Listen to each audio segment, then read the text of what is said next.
24. La lluvia era rara en el clima controlado de Coruscant, pero de vez en cuando se formaban en el atorbellinado cielo tormentas microclimáticas que barrían el tecnopaisaje. La de hoy se había formado en los talleres, se había desplazado hacia el este con gran velocidad y había azotado el abandonado templo Jedi con una fuerza sin precedentes.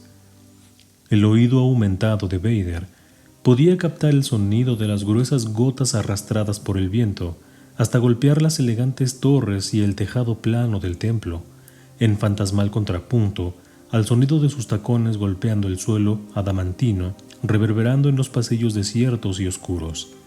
Sidious lo había enviado al templo con una misión: buscar en los archivos ciertos holocrones Sith que se rumoreaba fueron llevados al templo siglos antes. Pero Vader sabía la verdad. Sidious quiere restregarme en mi rostro enmascarado la masacre que yo mismo dirigí. Aunque soldados y androides habían retirado los cadáveres y lavado la mayor parte de la sangre, el ataque por sorpresa seguía reflejado en las marcas de quemaduras en paredes y techo. Había columnas derribadas, tapices que colgaban hechos harapos, habitaciones que apestaban a carnicería. Pero también existía una clase de evidencia menos tangible. El templo estaba lleno a rebosar de fantasmas.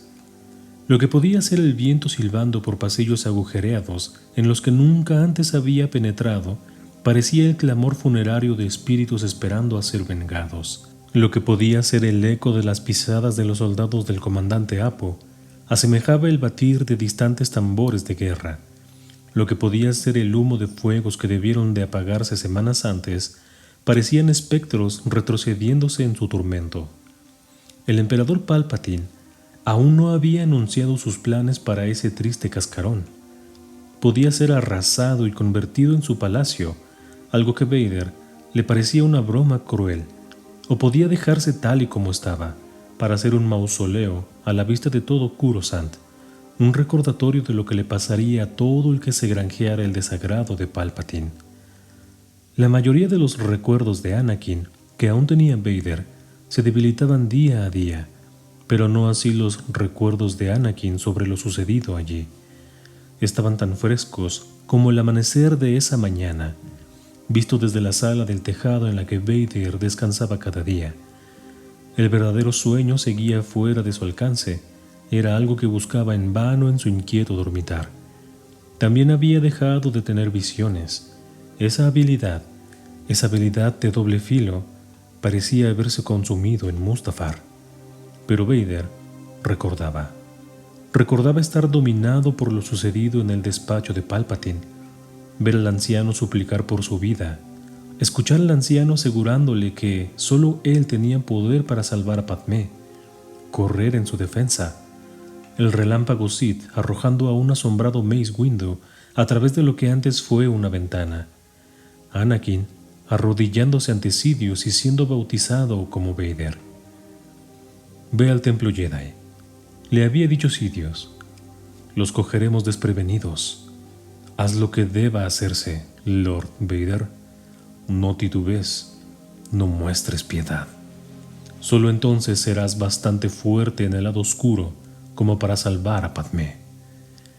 Así que fue al templo, como instrumento de la misma resolución que había llevado a Obi-Wan a Mustafar, con un único objetivo en mente: matar al enemigo. Vader veía en el ojo de su mente su marcha hacia las puertas del templo al mando del Regimiento 501, su ataque lleno de ira, los momentos enloquecidos de sed de sangre, el lado oscuro desatado en toda su furia carmesí. Algunos momentos los recordaba con más claridad que otros. Enfrentar su hoja a la del maestro espadachín Sin Dralig, decapitar a algunos de los maestros que lo habían instruido en los caminos de la fuerza y, por supuesto, sufría exterminación de los niños, llevándose con ellos el futuro de la Orden Jedi. Antes de entrar en el templo, se había preguntado si podría hacerlo. Podría invocar el poder del lado oscuro para que guiara su mano y su sable láser, pese a lo reciente de su conversión. El lado oscuro le había susurrado una respuesta. Son huérfanos, carecen de familia o amigos. No se puede hacer nada por ellos. Están mejor muertos. Pero recordar esto, semanas más tarde, le helaba la sangre en las venas. Este lugar nunca debió construirse.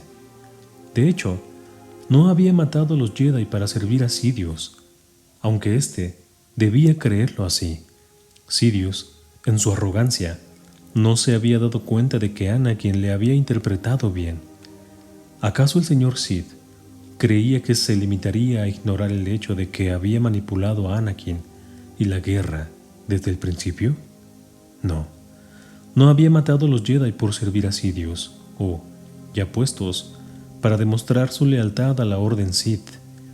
Había cumplido su orden porque los Jedi nunca habrían comprendido la decisión de Anakin de sacrificar a Mace y a los demás para que así Padmé sobreviviera a la trágica muerte que sufriría en las visiones de Anakin. Y, lo que era más importante, los Jedi habrían intentado interponerse en las decisiones que habría necesitado tomar Padmé y el resto del destino de la galaxia, empezando por el asesinato de Sidious. Pero en Mustafar, ella se alteró mucho por lo que había hecho en el templo, tanto que se negó a oír lo que él tenía que decirle. En vez de eso, se había convencido de que a él le importaba más el poder que el amor hacia ella.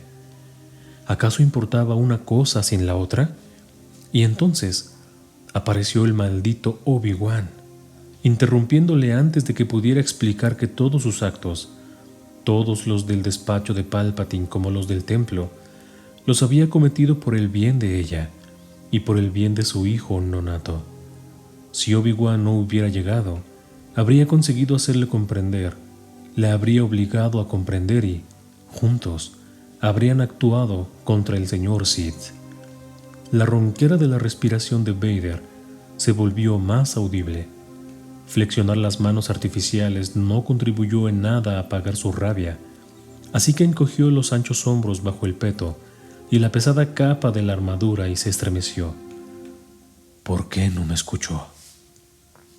¿Por qué no me escuchó ninguno de ellos? Su rabia siguió acumulándose a medida que se acercaba a la sala de archivos del templo, donde se separó del comandante Apo y de sus soldados, así como de los miembros del despacho de seguridad interna que, según dijeron a Vader, tenían una misión propia que realizar.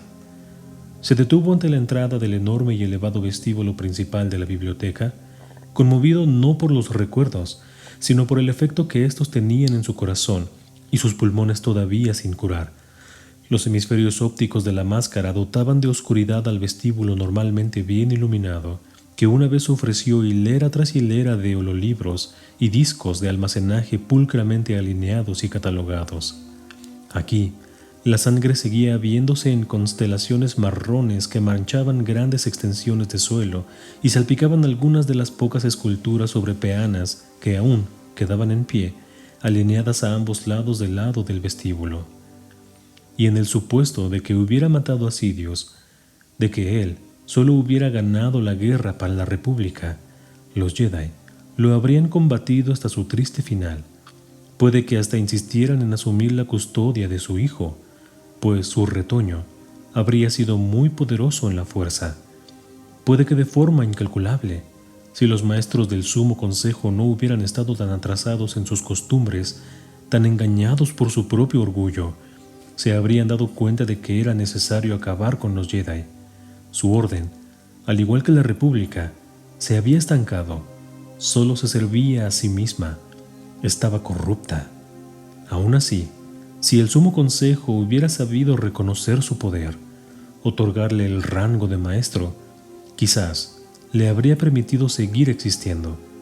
Pero eso de llamarlo el elegido para luego reprimirlo, de mentirle y luego esperar que mintiera por ellos, ¿cuál creían que iba a ser el resultado? Viejos idiotas. Ahora comprendía por qué no alentaban el uso del lado oscuro, porque temían perder la base del poder de que disfrutaban. Aunque lo que contribuyó a la caída de los Sith fue la esclavización y el apego. Los Jedi habían sido conspiradores de su propia caída. cómplices en la reemergencia del lado oscuro y tan importantes para su propia derrota como el propio Sidious. Sidious, aliado de los Jedi. El apego al poder era la perdición de los demás, porque la mayoría de los seres es incapaz de controlar el poder, y éste acaba controlándolos. Esa había sido también la causa por la que la galaxia se había sumido en el desorden, el motivo que explicaba el fácil ascenso de Sidious a la cumbre. El corazón le latía en el pecho, y el respirador alimentaba las necesidades de su corazón con respiraciones rápidas. Se dio cuenta de que su salud y su cordura requerían que evitara los lugares que azuzaban su ira hasta volverla frenética.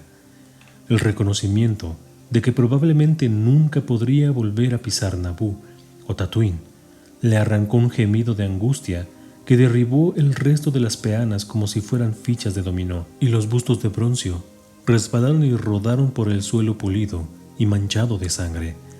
Sintiéndose vacío por su desahogo emocional, se apoyó contra una columna rota durante lo que a él le pareció una eternidad. El gorjeo del comunicador de su cinto lo devolvió al presente y lo activó tras una larga pausa. Del pequeño altavoz del aparato surgió la voz apresurada de Armand Izzard, jefe del despacho de seguridad interna, que lo llamaba desde el camarote de datos del templo. Alguien intentaba acceder a distancia a las bases de datos del radiofaro Jedi, le informó Izzard.